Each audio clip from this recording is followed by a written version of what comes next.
Second ചാപ്റ്ററിലെ introduction ഞാൻ തന്നിട്ടുണ്ടായിരുന്നല്ലോ, അപ്പോൾ അത് കേട്ടല്ലോ. അപ്പോൾ നമുക്ക് ലെസണിലേക്ക് കടക്കാം. അതിനകത്ത് ലെസൻ്റെ പേര് ബേട്ടി കെ നാം, അതായത് മകളുടെ പേരിൽ ഒരു ലെറ്ററാണ്.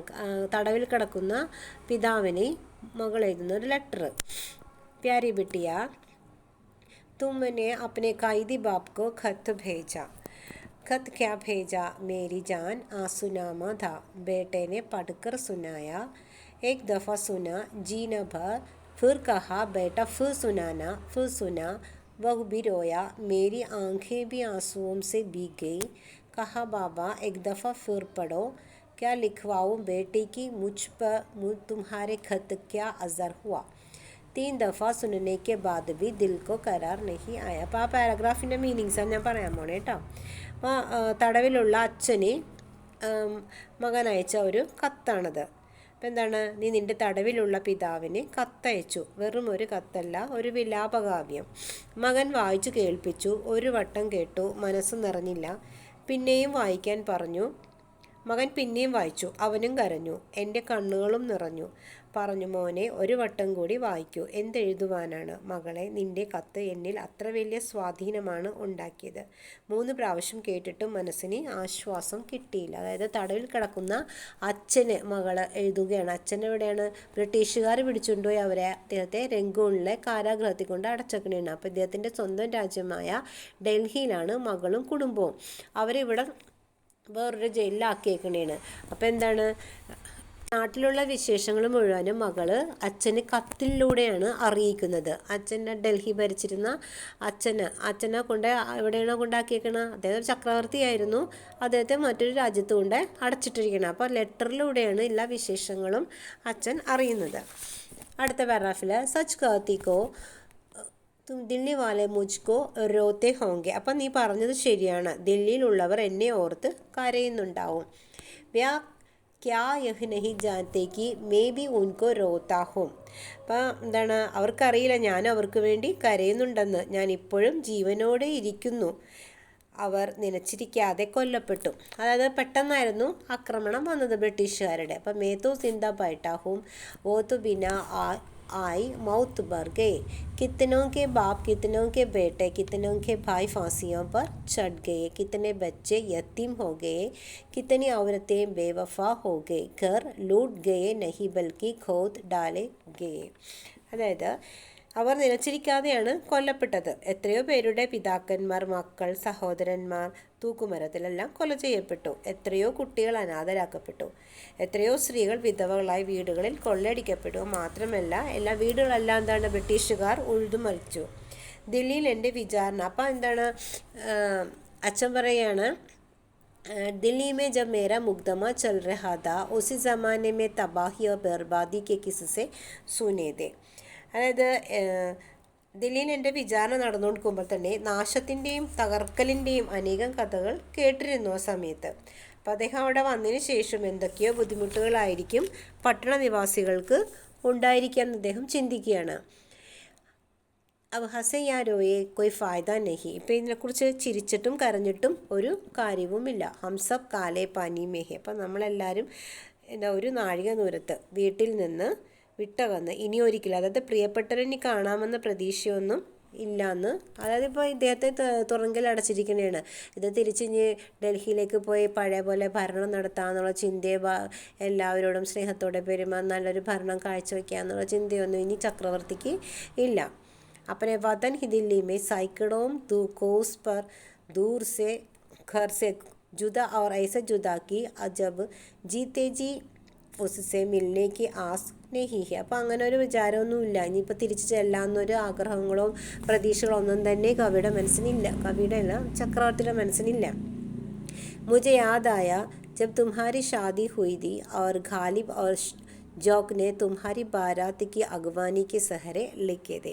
അപ്പോൾ എന്താണ്, മകളുടെ വിവാഹത്തിന് ഗാലിബും ജൗക്കും വിവാഹാഘോഷയാത്രയെ സ്വീകരിക്കാനുള്ള പാട്ടുകളെല്ലാം എഴുതിയിരുന്നു.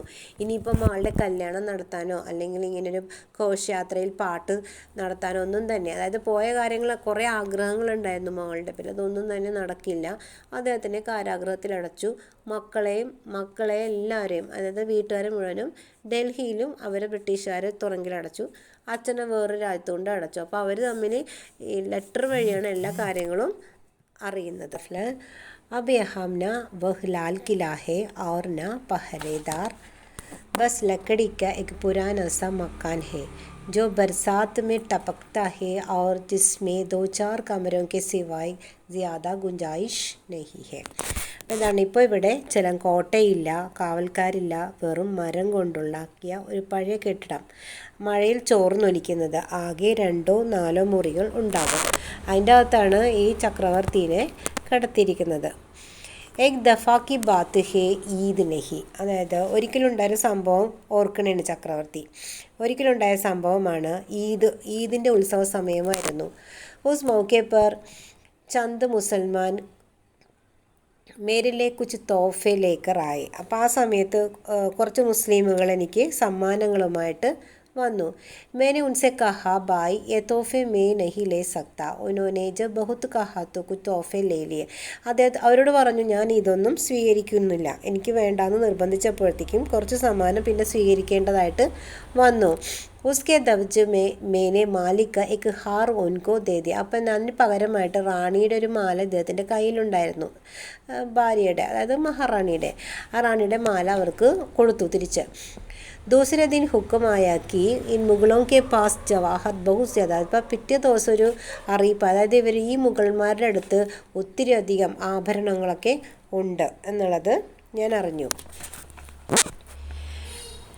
इन कैदियों को दिया जाने वाला खर्च इनकी ज़रूरत से അതായത് അപ്പോൾ ഈ തടവുകാർക്ക് വേണ്ടി ഇവർ തരുന്ന ഈ ചിലവുകൾ വളരെ കൂടുതലായിരുന്നു. അപ്പോൾ അതെന്ത് ചെയ്തു, फिर वही हुआ जिसका डर था हमारा खर्च आधा कर दिया गया. അപ്പോൾ അദ്ദേഹം അടുത്ത ദിവസമായപ്പോഴേക്കും എന്താണ്, ചിലവാക്കുന്ന പൈസ, തടവാർക്ക് വേണ്ടി ചിലവാക്കുന്ന പൈസ ആവശ്യത്തിൽ കൂടുതലാണെന്ന് മനസ്സിലാക്കിയതോടെ പിന്നെ വിചാരിച്ച പോലെ തന്നെ, അതായത് ഞങ്ങളുടെ ചിലവ് പകുതിയായിട്ട് വെട്ടിക്കുറച്ചു. ഇവർക്ക് ഒത്തിരിയധികം പൈസ ഉണ്ടായിരുന്നു, പക്ഷേ ഇവരുടെ ഈ ചിലവുകളെല്ലാം വളരെയധികം, തടവുകാർക്കുള്ള ഈ ചിലവുകളെല്ലാം വളരെയധികം വെട്ടിക്കുറച്ചു. ക്യാ ഖബർ കി ഖത്ത് തുംകോ മിലേഗി അന. പിന്നെ അദ്ദേഹം ചക്രവർത്തി പിന്നെ പറയാണ്, ഞാൻ ജീവിതത്തിൽ ഒരുപാട് പേരെ കണ്ടിട്ടുണ്ട്, അവരിൽ പലരും ചതിയരോ ചാരന്മാരൊക്കെ ആയിരിക്കാം. അതാണ് ക്യാ ഖബർ കി ഖത്ത് തുംകോ മിലേഗി അനഹി. അതായത് ഈ പിന്നെ ചക്രവർത്തി പറയുന്നത് എന്താണ്, ഈ കത്ത് നിനക്ക് കിട്ടോ ഇല്ലയോ എന്നൊന്നും എനിക്കറിയില്ല. കാരണം ഒത്തിരിയധികം ഈ പണ്ടൊക്കെ എന്ന് പറഞ്ഞാൽ നമ്മുടെ ഇപ്പോഴത്തെ പോസ്റ്റ് ഓഫീസ് പോലെയൊന്നുമല്ല, ആരുടെയും കയ്യിലൊക്കെ ലെറ്റർ കൊടുത്തയക്കുന്നത് അങ്ങോട്ടും ഇങ്ങോട്ടും. അപ്പോൾ ഇത് മകൾക്ക് ലെറ്റർ തിരിച്ച് മറുപടി കത്തായിട്ട് കൊടുക്കുമ്പോൾ ഈ ലെറ്റർ അവിടെ എത്തോ ഇല്ലയോ എന്ന് എനിക്കറിയില്ല. അതായത് ഈ ചക്രവർത്തി ഒത്തിരിയധികം ചാരന്മാരെയും ചതിയന്മാരെയും എല്ലാവരും ജീവിതത്തിൽ കണ്ടിട്ടുണ്ട്. ലൈക്ക് കിത്തനെ ഹി ഷഖ്സ് മേനെ ऐसे देखा है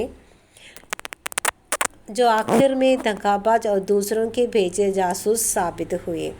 പക്ഷേ എന്താണ് ഇദ്ദേഹം പറയുന്നത്, എനിക്ക് ഒരു ചിന്തയുണ്ടായിരുന്നു ഒന്നും തന്നെ, അതായത് മോശമായിട്ടൊന്നും ഞാൻ ആ ലെറ്ററിൽ എഴുതിയിട്ടില്ല. ഒരു പിതാവ് മകൾക്ക് അയക്കുന്നൊരു കത്ത്, ഇതിൽ ദേശീയമോ വിദേശീയമായ ഒന്നും തന്നെ, അതായത് മറ്റുള്ളവരെ പ്രകോപിക്കുന്ന തരത്തിലൊന്നും തന്നെ ഞാൻ ആ ലെറ്ററിൽ എഴുതിയിട്ടില്ല എന്ന് എനിക്ക് നല്ല ഉറപ്പുണ്ട്. ലേക്കിൻ ഇസ് ഗത് മേ മേനെ ऐसा नहीं लिखा क्या है जिसकी मुझे ഫിക്ർ ഹോ. ഏക് ബാപ്പിന് ഏക് ബേട്ടിക്ക് ഖത്ത്, അതായത് ഒരച്ഛൻ മകൾക്ക് എഴുതുന്ന ലെറ്ററിലെ വിശേഷങ്ങൾ മാത്രമാണ്, അല്ലാണ്ട് ആ തടവിലവിടെ കൊണ്ടിട്ട് അവിടുത്തെ കുറ്റവും ഇവിടുത്തെ കുറ്റവും ഒന്നും അല്ല ആ ലെറ്ററിൽ എഴുതിയിരിക്കുന്നത്. എനിക്ക് നല്ല വിശ്വാസമുണ്ട്, അപ്പോൾ അതവിടെ എത്തും എന്ന, സുരക്ഷിതമായിട്ട് എത്തും എന്നുള്ള വിചാരം ചക്രവർത്തിക്ക് ഉണ്ടായിരുന്നു. നൈസ് മ്യൂസ് അപ്പനെ മുൽക്ക് കി കൊയ് ബാത്ത് ഹേ ന ഗൗർ മുൽക്ക് കി ഹമാരി ഖബ്ർ പരദേശ് മേ ബനേഗി തൈ ഹേ. അതായത് ഖബ്രെന്ന് പറഞ്ഞാണ് ശവകുടീരം. ലേക്കിൻ അഭി തോ ഹം ലക്കടി കി ഭീഗി ഹുയി ഖബ്ർ മേ ജിന്ദാ കി ദഫൻ ഹേ, ജബ് മർ ജായെങ്കിൽ തബ് ബി ഖബ്ർ മേ ഹി ഹോങ്കെ, ബസ് പേട്ടി ഗുദ ഹാഫിസ്. അപ്പോൾ എന്താണ് ചക്രവർത്തി പറഞ്ഞാൽ ഒരു കാര്യം തീർച്ചയായിട്ടും പറയണം, എൻ്റെ ശവകുടീരം വിദേശത്ത് തന്നെയായിരിക്കും. ഇദ്ദേഹത്തെ അവിടെയാണല്ലോ കൊണ്ടടച്ചിരിക്കുന്നത്. ഒരു തരത്തിൽ പറഞ്ഞാൽ ഇപ്പോഴുള്ള ജീവിതം മരം കൊണ്ടുണ്ടാക്കിയ ശവകുടീരത്തിൽ ജീവനോടെയുള്ള മരണമാണ്. അത് ജീവനോടെ തന്നെ ഇദ്ദേഹം മരിച്ചു എന്നാണ് പറയുന്നത്. മരിച്ചാൽ അപ്പോഴും ശവകുടീരത്തിൽ തന്നെ. മകളെ ദൈവം കാക്കട്ടെ. അപ്പോൾ അതുകൊണ്ട് മകൾക്ക് എഴുതിയിരിക്കണമെങ്കിൽ നമ്മൾ തമ്മിൽ കാണാൻ പറ്റുമെന്ന് തോന്നുന്നില്ല. ഇദ്ദേഹത്തിൻ്റെ മരണം ഈ ശവകുടീരത്തിൽ, അതായത് ഈ മരം കൊണ്ടുണ്ടാക്കിയ ഈ റൂമിൻ്റെ അകത്ത്, ഈ കാരാഗൃഹത്തിൻ്റെ അകത്തായിരിക്കും എൻ്റെ മരണം. എനിക്കിനി അങ്ങോട്ട് വരാനോ നിനക്ക് എന്നെ കാണാൻ പറ്റുമെന്നും ഞാൻ തോന്നുന്നില്ല. അപ്പോൾ ഈ ലെറ്റർ ഇങ്ങനെ കൊടുത്തയക്കണ വിശേഷം എഴുതിയിട്ട് കൊടുത്തയക്കണേണ്. അപ്പോൾ അവസാനം അദ്ദേഹത്തെ മകൾക്ക് പറഞ്ഞു ദൈവം നിന്നെ അനുഗ്രഹിക്കട്ടെ. അപ്പോൾ അങ്ങോട്ടും ഇങ്ങോട്ടും ഈ കത്തുകളിലൂടെയാണ് ഓരോ രാജ്യത്തിൻ്റെയും ആളുകളുടെയും വിശേഷങ്ങൾ അച്ഛനും മകളും കൂടി പങ്കുവച്ചത്. അപ്പോൾ ഇതാണ് ഇതിൻ്റെ അകത്ത് ഒരു ലെറ്ററാണിത്. തടവിൽ കിടക്കുന്ന അച്ഛൻ മകൾ എഴുതുന്നത്, മകൾ അച്ഛൻ എഴുതുന്ന ഒരു ലെറ്ററാണ് ഇതിൻ്റെ അകത്ത് ഉള്ളടക്കം. അപ്പോൾ ഇതിനെ ബേസ് ചെയ്തിട്ടുള്ളത് ഒരു ഡയറി ഉണ്ടാവും, ഒരു ലെറ്റർ അല്ലെങ്കിൽ താഴെ കൊടുത്തിട്ടുണ്ടാവും. അപ്പോൾ ഇതിൻ്റെ താഴെ ഞാനത് എക്സ്പ്ലനേഷൻ ചെയ്ത് ഇട്ടേക്കാം. ജസ്റ്റ് നിങ്ങൾ ഇതൊന്ന്, അതായത് ടെക്സ്റ്റ് ബുക്ക് ഇതിൻ്റെ അകത്ത് കൊടുത്തിട്ടുണ്ട്, അത് വെച്ചിട്ട് നിങ്ങളൊന്ന് ഞാൻ എക്സ്പ്ലനേഷനായിട്ടൊന്ന് നോക്കിയാൽ മാത്രം മതി. ശേഷം 2 ക്വസ്റ്റ്യൻ ആൻസേഴ്സ് മാത്രമേ ഇതിൻ്റെ അകത്തുനിന്ന് പഠിക്കാനുണ്ടാവുള്ളൂ. അത് ഞാൻ താഴെ കൊടുക്കുക. പിന്നെ 1 വേർഡ് ഉണ്ടാവും, 3-4 1 വേർഡ് ഉണ്ടാവും. അതും നിങ്ങളൊന്ന് നോക്കണം കേട്ടോ എക്സാം ടൈമിൽ.